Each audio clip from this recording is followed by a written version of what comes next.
Cross करो। आवाज़ आ रही है?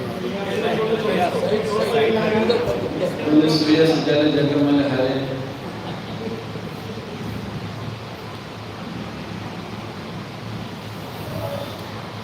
इसके ये साधक भी है, बाधक भी है। जो अनुपस्थित हैं उनके लिए अगर रुचि वाले हों तो साधक है, लेकिन जो उपस्थित हों उनके लिए तो बाधक हो जाता है। मेरे ख्याल से बाबू जी बिल्कुल पसंद नहीं करते हैं। हाँ, ये विषय आया कि अभिप्राय के बारे में चर्चा की जाए, इसलिए क्रिया, परिणाम और अभिप्राय इसी को ही चर्चा का आधार बनाया। अपने पास पर्याप्त समय है इसके लिए। प्रतिदिन 2 सेशन, दोपहर का और शाम का, अपन 14, 15, 16 को होता है कि नहीं रख सकते हैं। मूल बात ये है कि अनादिकाल से जीव की जो 7 तत्व संबंधी भूल है वो जैन शास्त्रों को पढ़कर भी बनी रहती। होना तो ये चाहिए, जिनवाणी तो मिथ्यात्व का नाश करने में निमित्त है। अपनी सबसे पुरानी जो जिनवाणी स्तुति है, जो बचपन से पढ़ते चले आए हैं, उसका पहला वाक्य ही मिथ्यात्व नाश रेखों, ज्ञान के प्रकाश रेखों, आपा पर भास रेखों, अनुसी बखानी है। आपा पर भास रेखों, स्वपर भेद विज्ञान करने के लिए, मिथ्यात्व का नाश करने के लिए ये जिनवाणी सूर्य के समान है। तो अभी मोह की कैसी विचित्र तीव्रता है कि कोई आदमी कुपथ्य सेवन करे और बीमारी बढ़ जाए तो कोई आश्चर्य की बात नहीं। उल्टा सीधा खाया, अपच हो गया, ज्यादा खाया, अपच हो गया। लेकिन कोई आदमी पथ्य सेवन करे और सही दवाई ले गए तो भी बीमार हो जाए, तो ऐसे तो उसके दुर्भाग्य की महिमा ही कहनी चाहिए। आप कह सकते हैं कि सभी सही दवाई लेने पर भी तो कोई रोगी कैसे रह सकता है। आवाज तो स्पष्ट आ रही, समझ थोड़ी गूंजती है? तो अपन ने प्रत्यक्ष देखा है, ऐसे बहुत सारे प्रकरण हुए। अभी ताजे प्रकरण भी हुए। अच्छे से अच्छे डॉक्टर, अच्छी से अच्छी अस्पताल, अच्छी से अच्छी दवाई जो सही थी, सबको भरोसा था, लेकिन वो अंतर के कारण बलवान है ना, तो बाह्य कारण कुछ नहीं कर सके। इसी तरह से अंतरंग में मोह का उदय बलवान होवे तो सच्चे देव शास्त्र गुरु के निमित्त से भी ये जीव मिथ्यात्व का ही पोषण कर लेता है। ये बड़ी विडंबना और बड़े आश्चर्य की बात है। इसलिए बार बार ज्ञानी जन, गुरुजन स्वयं इस ग्रंथ में पंडित डोरनमल जी ने अनेक बार ऐसा संबोधन किया है, सावधान किया है कि सब अवसर आ चुका है, इसलिए सावधान होकर यथार्थ तत्व निर्णय करना चाहिए। उसी तत्व निर्णय के अंतर्गत धर्म कहाँ दिखता है और कहाँ पैदा होता है और उसकी जड़ें कहाँ हैं। मैंने ये बात थोड़ी एक वृक्ष के उदाहरण से कही थी।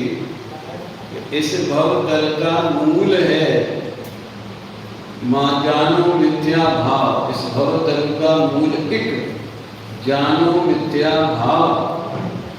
मूल तो जमीन के अंदर रहता है, वो दिखता नहीं है, वो छिपी हुई चीज है। उसमें से समझ लीजिए उसके वृक्ष निकलता है, पौधा बड़ा होता है, बड़ा तना होता है, शाखाएं होती हैं, फल फूल होते हैं, तो हमें तो वृक्ष के फलों का स्वाद मिलता है, न पत्तों का मिलता है। ध्यान देना, ये सामने रूप अलंकार है। न पत्तों का स्वाद मिलता है, न जड़ का मिलता है, न डालियों का मिलता है, काय का मिलता है, फलों का स्वाद मिलता है। मिथ्यात्व जड़ है, समझ में आया ना।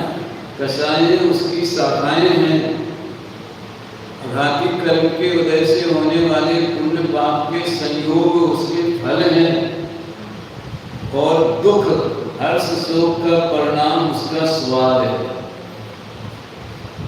कोई फल मीठा होता है तो हमें अच्छा लगता है, लेकिन ये संसार रूपी वृक्ष ऐसा है कि जिसमें पुण्य का फल मीठा लगता है तो भी वो जीव के लिए दुख में ही फलता है, वो दुख रूप ही होता है।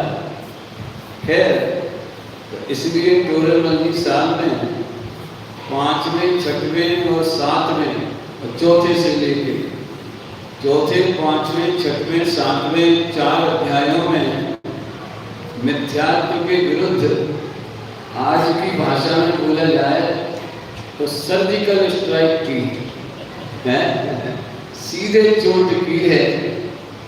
चौथे अध्याय में अनाथ योग्य नहीं, अब बहुत कह दिया।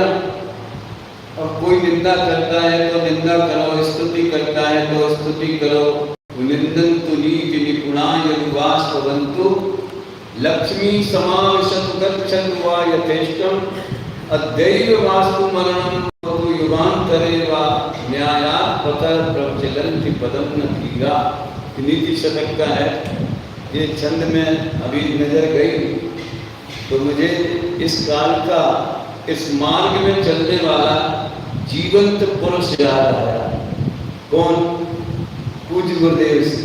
कोई निंदा करे तो निंदा, विरोध करता है तो विरोध करो, मारने की धमकी देता है तो देते रहो, रोटियां नहीं मिलेंगी तो नहीं मिलेंगी, किसी की परवाह बिना लो रोको तूफान चला है किसी की परवाह किए बिना। उसमें एक छंद ऐसा भी आता है क्या, जिसको राह मिली अब क्या चाह रही, क्या शेष बताओ, इस टाइप का एक छंद भी इसमें बहुत बढ़िया है।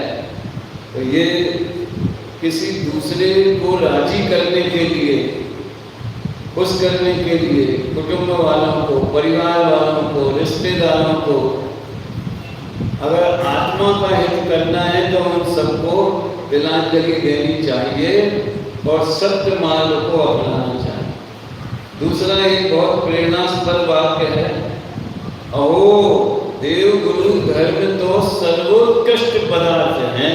वाह, चत्तारी मंगलम, 4 मंगल हैं और वो 4 मंगल भी हैं और सर्वोत्तम हैं और कोई शरणभूत है। शुद्धांत में अनुपंच गुरु जग में शरणों दो, मोह उदय जिय पे वृथा आन कल्पना। किसकी शरण जाना? अगर आत्मा की शरण नहीं प्राप्त कर पाए हैं, नहीं अनुभव हो पाया है, तो जिन्होंने प्राप्त कर लिया है और जो प्राप्त करने का मार्ग बता रहे हैं उनकी शरण लेना।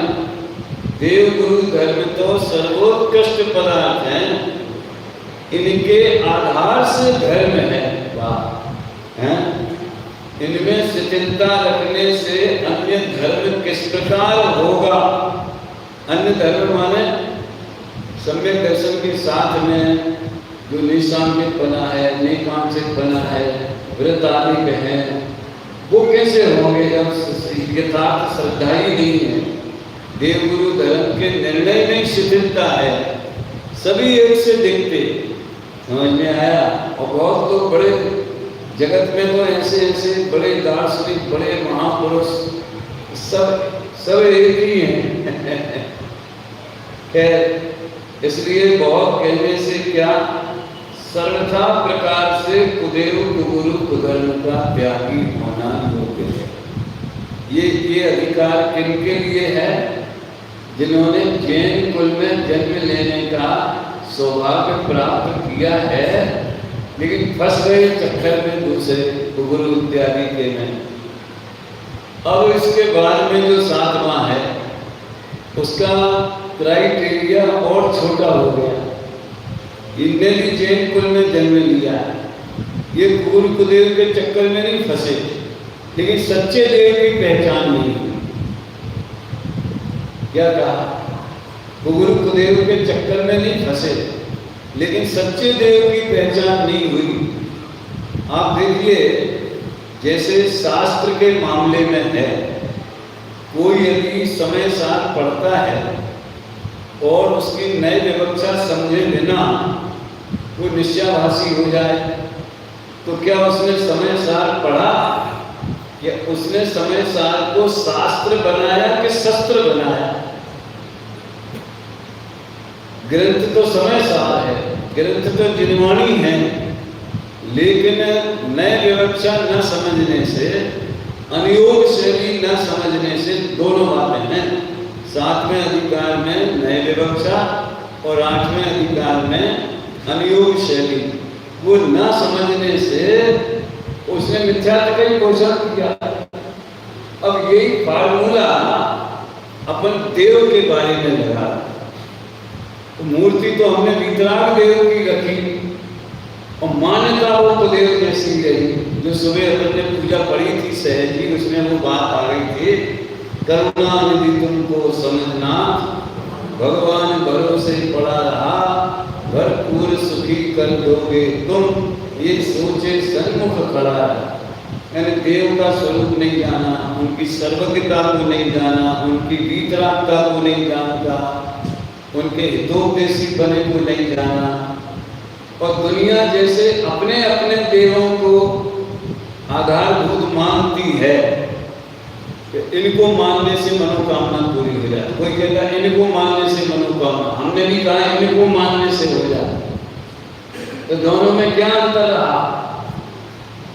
आपको समय सार का वो प्रकरण याद होगा गुरु के मामले में, बंद अधिकार में। जिस तरह लोक में विष्णु को लोक का पालन करता माना जाता है, समझ में है, रक्षक माना जाता है, पालन करता माना जाता है, ऐसे ही श्रवण भी, श्रवण माने मुनि है, वो भी अगर ये मानते हैं कि मैं 6 काय के जीवों की रक्षा करता हूँ, तो मुझे दोनों में कोई अंतर दिखाई नहीं देता। सामान्य जनभक्ते शाम न मोक्षोपी मुमुक्षुताम। वहाँ मोक्ष मतलब अपन को के लिए नहीं है, वो जो श्रवण हुए है ना और अज्ञान दशा में है, अपने को पर जीवों के रक्षा करता मान रहे हैं, उनके लिए भी, क्योंकि वो मोक्ष के लिए श्रवण हुए ना, इसलिए उनको मोक्ष शब्द बोला।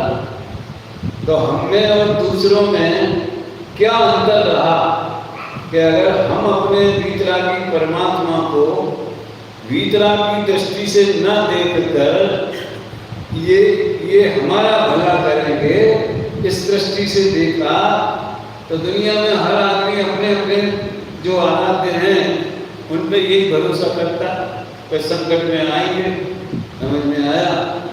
और संयोग वसात कहें कि तत्कालीन सामाजिक मान्यताओं का प्रभाव कहें कि पिछले 200-400 वर्षों में अपने यहाँ स्थितियाँ भी ऐसी बन गई हैं। तो ये 7वां अधिकार और ज़्यादा गहराई से मिथ्यात्व का वो मशीन होती है ना, जो जिसमें एक्सरे के अलावा और अंदर की चीज़ें आ जाती हैं, वो MRI वगैरह, CT स्कैन वगैरह हैं, तो ऐसा परीक्षण इसने किया है। अपन ने प्रकरण प्रारंभ किया था व्यवहाराभासी मिथ्या दृष्टि का। मैं पुनः अति संक्षेप में निश्चयाभासी और व्यवहाराभासी और उभयाभासी तीनों की परिभाषा मात्र बताया देता है। जो व्यवहार नय के पक्ष का सर्वथा निषेध करते हैं, ये गुणस्थान माननीय स्थान, ये तो कल्पना है। बंद मोक्ष से स्वभाव की दृष्टि से देखो तो कल्पना है, जहां है वहां तो है। समझ में आया ना? उन्होंने तो जीव का लक्षण तत्वास सूत्र में बताया, और सबसे पहले जो उसको भेद किए तो कौन से किए? संसारिणों मुक्ताश्च, संसारी और सिद्ध। तो ये अवस्थाएं अगर सर्वथा उड़ाने लायक हो गए तो हम ये पढ़ता है तो है प्रयोजन क्या है? जिनवाणी पढ़ने का उद्देश्य क्या है? यहाँ पर मुझे बताया गया कि परसों एक नया विधान रत्नकरण शावकाचार समझ में आया, जो अभी अभी संजीव की स्मृति में प्रकाशित हुआ है, ताजा ही 2-3 महीने पहले ही लिखा गया है और वो पहली बार इधर होने वाला है। तो उसमें प्रतिज्ञा की है, देशयामी समीचीनम धर्मम कर्म निवर्णम संसार दुखतः सत्वान यो धरती उद्यमे सुखे।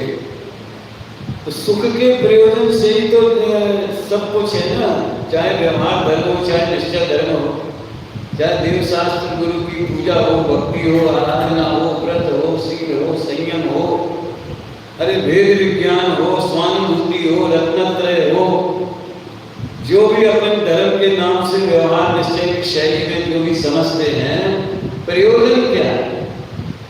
और अपने यहाँ तो पहली क्लास प्राइमरी का ग्रंथ पहले नंबर का 6 ढाला, उसकी शुरुआत ही प्रयोजन से होती है कि नहीं? जे त्रिभुवन में जीव अनंत सुख चाहे दुखते भय, ताते दुखहारी सुखता। ताते क्या होता है? ताते वो उस समय की भाषा होगी, अब अवधि है कि कौन सी है ये तो पता नहीं है। ताते दुखहारी, दौलत नाम की तो शासनी के थे ना, तो इस एरिया में ऐसा बोला रहता होगा। और बहुत से ग्रंथों में भी इसलिए इस हेतु से ताते दुखहारी सुखकार कहे सीख गुरु करुणा था। और मैंने जब आत्मानुशासन का पद्यानुवाद किया सबसे पहले, कितने बरस हो गए होंगे, 23 साल पहले, बल्कि 27 साल पहले, उसके तीसरे छंद में यही बात बिल्कुल आई। और सुनो, और ज्यादा पिंच करने वाली बात, ताही सुनो, श्रोता का लक्षण, श्रोता का लक्षण, ताही सुनो भवि मन थिर आन, जो चाहो अपनो कल्याण। भव्य जीवो, खैर भव्य जीव तो सभी, और उसको कोई सर्टिफिकेट दिखाने की आधार कार्ड जैसा उसकी जरूरत नहीं है? लेकिन थिर मन से, एकाग्र चित्त से सुनो। और आज ये थिर मन में और नए नए संकट पैदा हो गए। वो जेब में वो कल्लो दुनिया मुट्ठी में धरा रहता है, उसकी घंटी बज जाए तो हम पूजा छोड़ के बाहर चले जाए, हम प्रवचन छोड़ के बाहर चले जाए। और कुछ तो इतने सूरवीर होते हैं तो बाहर जाने की क्या जरूरत क्या, यही हलो हलो कर लो। मन फिर आन, मन को भटकने के साधन अपने संग में लिए फिरते हैं, वक्ताओं के लिए छूटे चेतन। उसके दूसरे उपयोग हैं, वो अलग चीज है। देखो ऐसा है, अब मैं बात और खुल के कह देता हूँ। पहले ऐसी सूचना लिखनी पड़ती थी, कृपया मोबाइल साथ में न लाएं या मोबाइल साइलेंट पर रखें, ठीक है ना। किसी को मंदिर से सीधे ऑफिस जाना, सीधे दुकान जाना, सीधे स्कूल जाना तो रखनी पड़ेगा। लेकिन अब और ज़्यादा जैसे जैसे अपने धर्म कार्यों में टेक्निक घुसती जा रही है, तब हमें ये कहना पड़ता है कि मोबाइल साथ में लाना। अब हम आपको वो कर देंगे, पीडीएफ भेज देंगे, तो आप उसमें से देख लेना। अब इतने ग्रंथ सैकड़ों रखो, उठाओ, उनकी बाइंडिंग टूटे, नीचे गिर जाएं, रखे हैं तो रखे रखे खराब हो जाएं। एक बार पढ़ लिया, एक बार स्वाध्याय हो गया, फिर दोबारा जिंदगी में कब नंबर आएगा? तो वो चीज हो गया। सवाल मन भटके नहीं, इस बात का है। प्रयोजन क्या है? मोबाइल के समर्थन का प्रयोजन क्या है और विरोध का प्रयोजन क्या है? समर्थन का उद्देश्य केवल इतना कि उसमें अगर आप उसमें कैपेसिटी है और व्यवस्था है तो आप ग्रंथ, अब मेरे से पूछा कि ग्रंथ देना है क्या सबको, हैं? तो मैंने कहा दिक्कत ये है कि सबके हाथ में दे देंगे, बेंच है नहीं, तो नीचे भी रखना पड़ेगा और हम पढ़ेंगे 4 लेन और आपको 1.5 किलो का खर्च पौन घंटे तक रखना पड़ेगा। उसका उपाय प्रयोजन मन तेरे आन। एक और मार्मिक बात है, चैलेंज किया है, जो चाहो अपनो कल्याण। पंडित साहब एक बात कहते हैं, ये गर्जी का मार्ग है, मर्जी का मार्ग नहीं। जो चाहो अपनो कल्याण। हम डॉक्टर के पास, जो वैद्य के पास जाते हैं तो अपनी, अब बहुत दिनों से मिले नहीं है इसलिए चलो डॉक्टर साहब आपसे मिलने आए। अब कोई मित्र हो तो आप मित्र से मिलने आए, डॉक्टर से मिलने नहीं आए। डॉक्टर से, डॉक्टर की हैसियत से मिलने आए होंगे तो गरज से आएंगे, शिष्टाचार निभाने के लिए नहीं आएंगे। बेटा भी डॉक्टर हो, बहनोई भी डॉक्टर हो, समझ में आया ना, कितने निकटवर्ती हो गए। लेकिन अगर हम उसे डॉक्टर की दृष्टि से मिलने आएंगे तो गरज से ही आएंगे, हैं? तो जो चाहो अपना कल्याण, कल्याण अगर चाहते हो तो सुनो।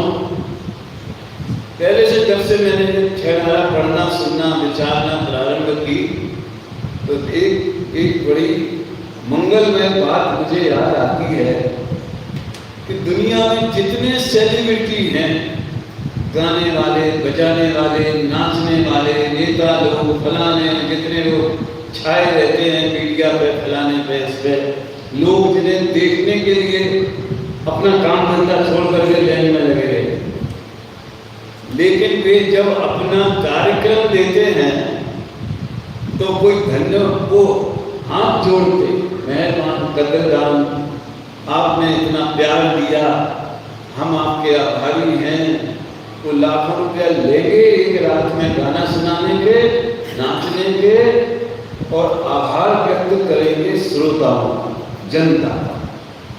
कोई जैन धर्म का वक्ता ऐसा मिला हो आज तक, आज भी वर्तमान विद्वान भी, क्या आपने मेरा मुख्यमान प्रकाशक का प्रवचन सुना? आपने मुझे यहाँ बुलाया, किसी को अध्यक्ष बना दो ना सभा में तो जरूर कहेगा मुझे अध्यक्ष बना के सम्मान दिया, मुझे मुख्य अतिथि भले उसको पैसा देना पड़े हो, हैं? मुझे मुख्य अतिथि बना के सम्मान दिया, ये आपका प्रेम है, मैं तो इस लायक नहीं हूँ। और वक्ता बोले कि मैं तो कुछ जानता नहीं, मैं तो इस लायक नहीं हूँ, लेकिन आपने मुझे यहाँ बिठा दिया, मैं आपका कृतज्ञ रहूँगा।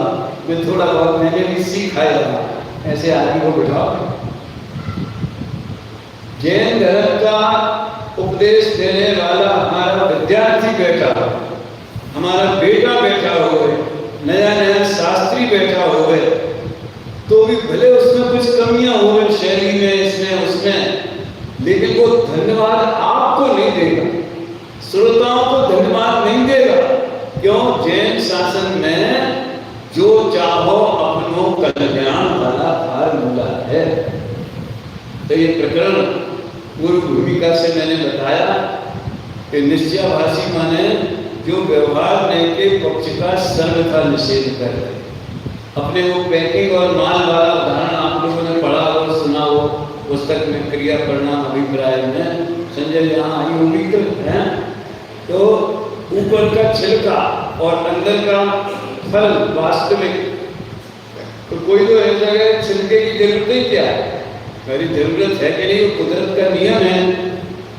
और तुम्हें अगर लाना होगा अपने घर में सुरक्षित, तो छिलका सहित ही लाना पड़ेगा। तो आत्मा में गुण स्थान नहीं है, मार्गना स्थान नहीं है, ये व्रत है, शील है, संयम है, फालतू है, जड़ की क्रिया है, ये तो अनंत बार क्रिया, काफी मत कर। कुछ लोगों को वो तर्क होता है, आपने शायद नहीं सुनी है वो बात, भरत चक्रवर्ती के बारे में सब कहते हैं कि उनने तो मूल गुणों का पालन नहीं किया था, और अंतर मुहूर्त नहीं, उन्हें केवल ज्ञान हो गया, तो मूल गुणों का पालन कहाँ जरूरी? अच्छी बात है, तो तुम भी अंतर मुहूर्त में कर लेना, तो तुम्हें जरूरत नहीं पड़ेगी। ये चर्चा परमात्म प्रकाश में एक जगह बहुत बढ़िया आई है, उसमें यही उदाहरण दिया है कि भरत आदि का उदाहरण अनुकरण करने योग्य नहीं है।